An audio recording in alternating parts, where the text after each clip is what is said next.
My baby monitor keeps showing a woman in the nursery, but my wife died during childbirth. I didn't even want the baby monitor. My wife, Lily, picked it out when she was 6 months pregnant. Top of the line, night vision, breathing alerts, phone app, the works. She kept saying, if she so much as rolls over funny, we'll know. She never got to use it. After Lily died during childbirth, I couldn't bring myself to return any of the things she'd chosen.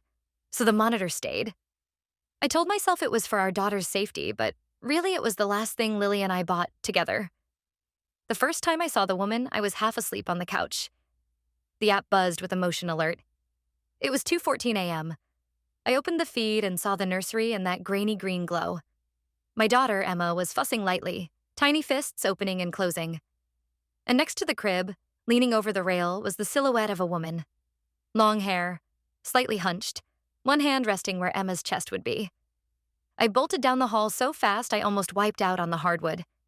The nursery door was cracked open. I threw it wide. Empty.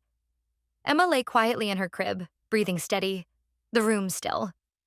No one at the window, no one behind the door, no one in the closet. I told myself it was a glitch. Maybe a freeze frame from earlier? Some weird overlap. I was exhausted. Grief does strange things. The second time, I was wide awake. Another motion alert, 3:03 a.m. Same eerie glow. Only this time, the woman wasn't leaning over the crib. She was standing near the corner, half turned toward the camera, like she knew exactly where it was. Her hair fell to her shoulders. Her hands were clasped in front of her. There was something about the slope of her head, the angle of her shoulders, that punched the air out of my chest. She looked like Lily. I ran again. Empty room, Emma sleeping safely. I stood there, shaking, forcing myself to say it out loud. It's a bug. Just data, pixels. That's all. On the third night, it changed. I woke not to an alert, but to Emma's scream, the kind that slices straight through your spine.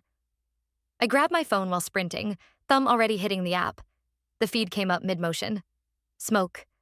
A thin gray haze creeping along the ceiling. And the woman, clearer than I'd ever seen her, was bent over the crib, arms outstretched, as if shielding Emma with her own body.